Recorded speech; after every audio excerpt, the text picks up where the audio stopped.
Hi, this is Sanjiv. So my paper is on the stigmatization of leprosy. And you may wonder why I'm talking about Britain 1850 to 1900. Now, we know very well that the Christian missionaries for leprosy were extremely active outside Britain, overseas, in China, in India. That was a major intervention across Africa, the West Indies, Hawaii, and various parts of the world. So the first question I want to just briefly answer by way of introduction is why Britain? And the answer is that the genesis of all this took place in Britain in the second half of the 19th century, which is when the missionary organizations for leprosy were founded and expanded and were able to get huge support from the donating public in Britain. Now that's well known. But the second question which I want to ask is how on earth could this revival of medieval leprosy take place in Britain at a time when bacteriology was being well established by the 1880s. Now, this, of course, is the argument of Michael Warboys, which is fairly well accepted, that from 1860 to the 1880s, this new modern medicine and bacteriology were well established in Britain. Now, the rise of the missionaries happens alongside. How on earth did this come about? Okay, that's the main question of this paper, and I just need to look a little bit at the scientific discourse, because when we look at existing scholarship, for instance, Rob Edmond, the major work, he's in fact with great detail looked at the development of this scientific discourse in terms of this rather convoluted, rather slow at times, struggle to dislodge the earlier hereditarian notions of leprosy transmission for this new bacteriological understanding that leprosy is a contagious disease. And the whole thing, of course, is hastened between 1870 and early 1880 with the discovery of the leprosy bacillus in Norway. So this is one way to see it, that science finally triumphs, and at the end of the century, bacteriology and modern medicine are well established. Now, where I question this is, I would argue that there was not one leprosy model for Britain. There were several. Because if we go by this argument, then we cannot make sense. We simply cannot understand how on earth this modern scientific discourse was able to accommodate this revivalist medieval understanding of leprosy. So there's obviously much more complexity in the scientific discourse. The third point I just want to briefly touch on by way of introduction is the issue of stigma. Now, there's been a lot of scholarship on this, but I would say the foundation text from which all of us have drawn hugely is by an American anthropologist called Zachary Gassel. And he was shocked and astounded at the way leprosy was being looked at differently from other contagious illnesses. And he theorized that it is because the Christian missionaries re-stigmatized leprosy. All right, he said, it's died down for a long time, and then suddenly they come in the middle of the 19th century and re-stigmatize it. Now, this has been largely unchallenged, some slight modifications here and there, but what I'm going to argue is that they could not have done it on their own. They obviously got a lot of help from modern medicine. So the key question, because this is a vast topic and I need to be able to show you some of the nuances. the key question is, how could modern medicine come to accommodate a non-scientific revivalist discourse?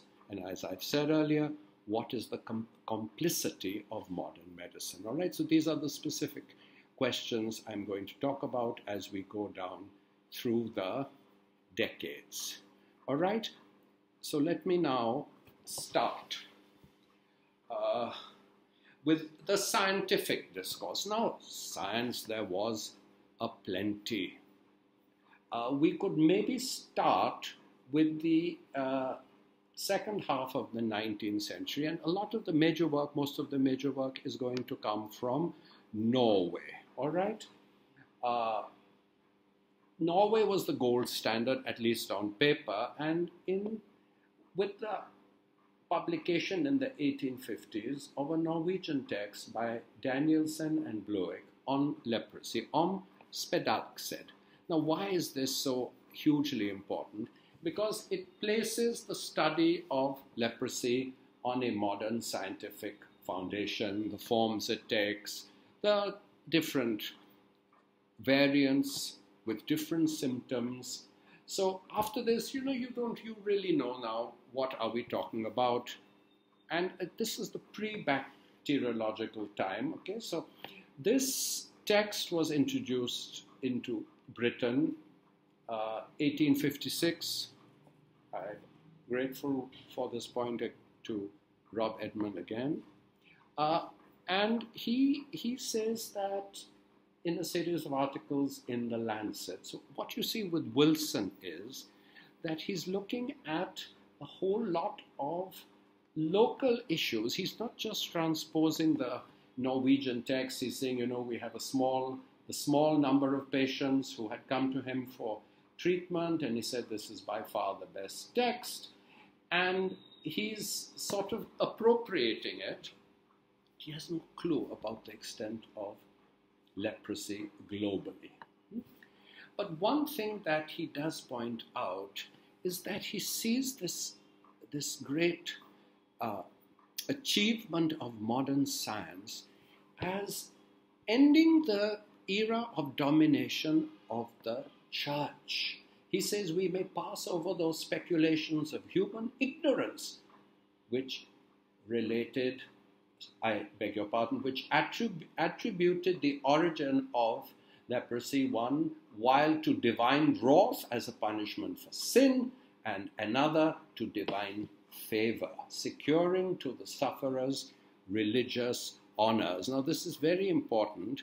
So you're not going to see this sort of attitude towards the church later on for many decades. In fact, I would say that it's only in 1925 that we get another serious look in a medical text to a serious discussion of the symptoms of leprosy as we have them in Leviticus. Okay? So let me just move now to the next point. So he's not very, very concerned about the sacred writings on leprosy.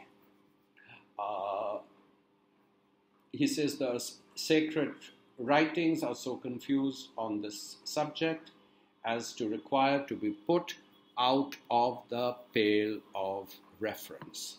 All right. Now, this is the mid-19th century, and now from the 1860s, you're going to see this huge shift, this huge change. Now, wherefore, how does it come about? In 1867, you have a major report, inquiry into leprosy by the Royal College of Physicians, and after this, everything changes, because after this, they make everybody aware.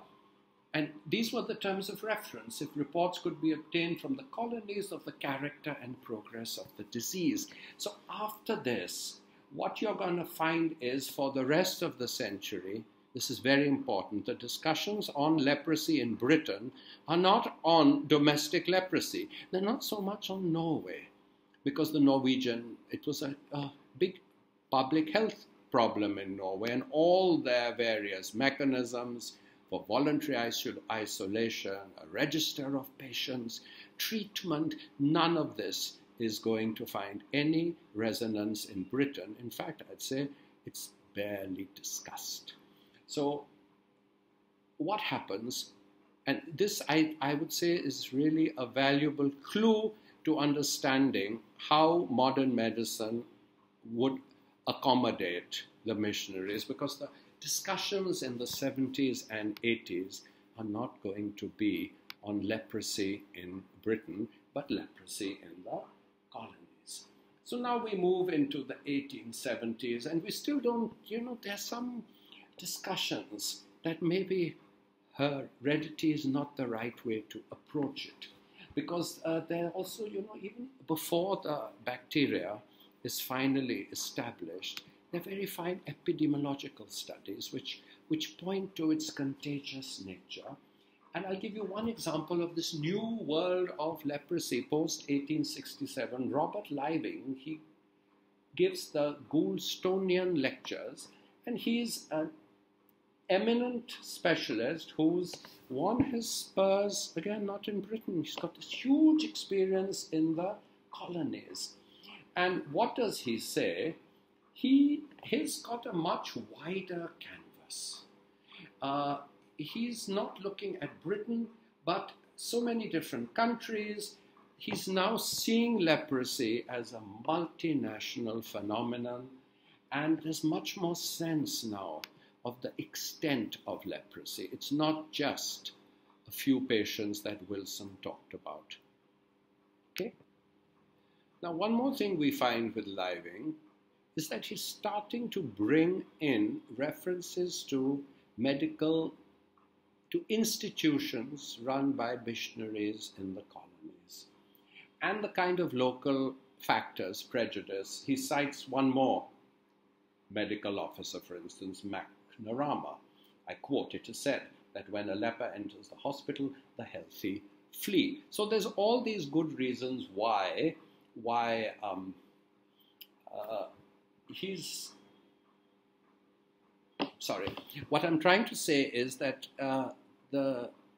when you look at the extent of leprosy in the colonies, and you look at the kind of pathetic conditions in which the patients live, then we are making a space where the missionaries and their institutions are seen to perform a public health function. Okay, that's my main point. So I'm going to skip a lot of the details, except that I want to tell you that in the 1870s, we also have a lot of investigations by medical officers into leprosy in India, the chief being Sir Henry Van Dyke Carter, and he did all these surveys and many reports on leprosy and elephantiasis, and he also went to Norway. He's got a report on that, and in all of these he's talking about the need for institutions. And in 1877, one report specifically focusing on a leprosy asylum in India, this is by Lewis and Cunningham, called Leprosy in India, on the Almora Asylum, which was not as such a missionary asylum, but the honorary superintendent was a lay missionary, the Reverend Budden. And what is the conclusion of this report? Asylums, properly so called, are very useful and desirable institutions in districts where chronic diseases like leprosy prevail. By their means, a shelter is secured for patients who are saved from much suffering, but also the leprosy asylum as being a sort of institution where you can do research, where the phenomena of the illness may be studied.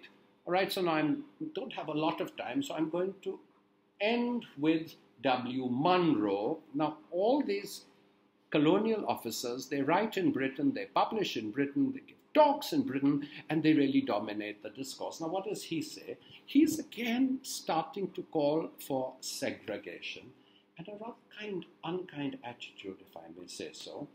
He says, in England, by the early part of the 16th century, leprosy has entirely disappeared because of segregation. They got rid of the disease most rapidly, where lepers were strictly kept apart from the healthy. And this is not a word I like to use, though in India, I must share with you, I am in India right now.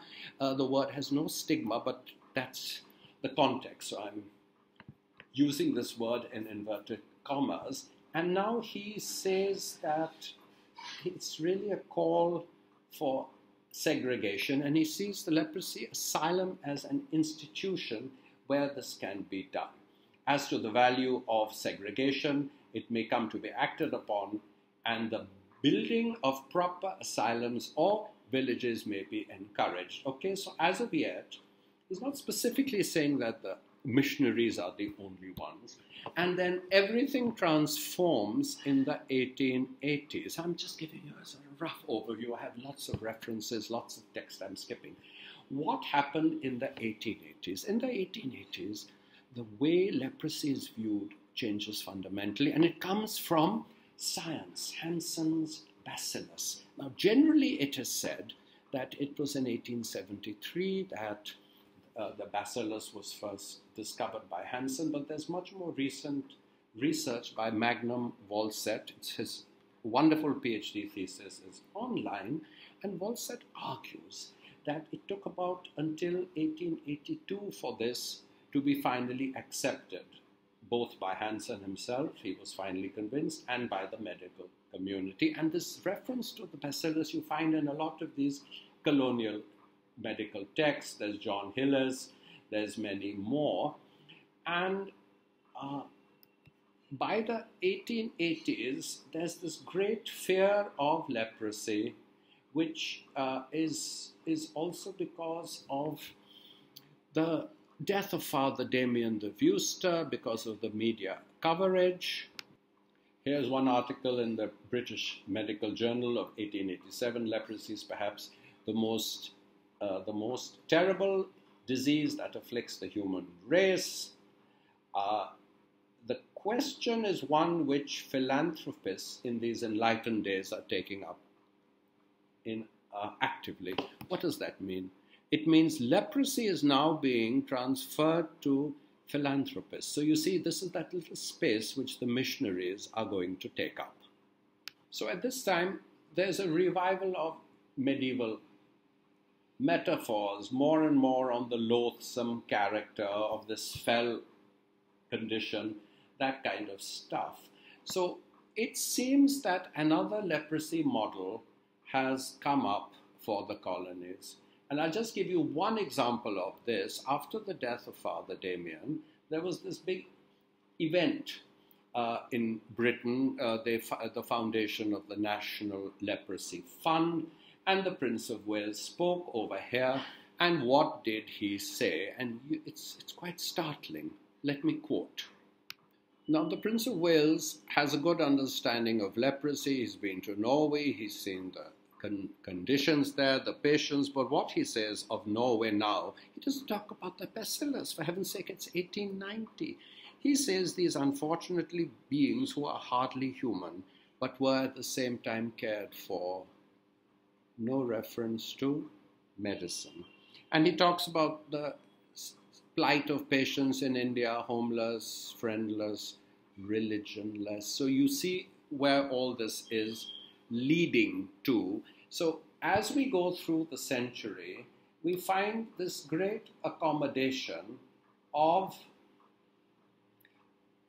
the missionary discourse by the medical fraternity, by colonial medicine, but it's not challenged.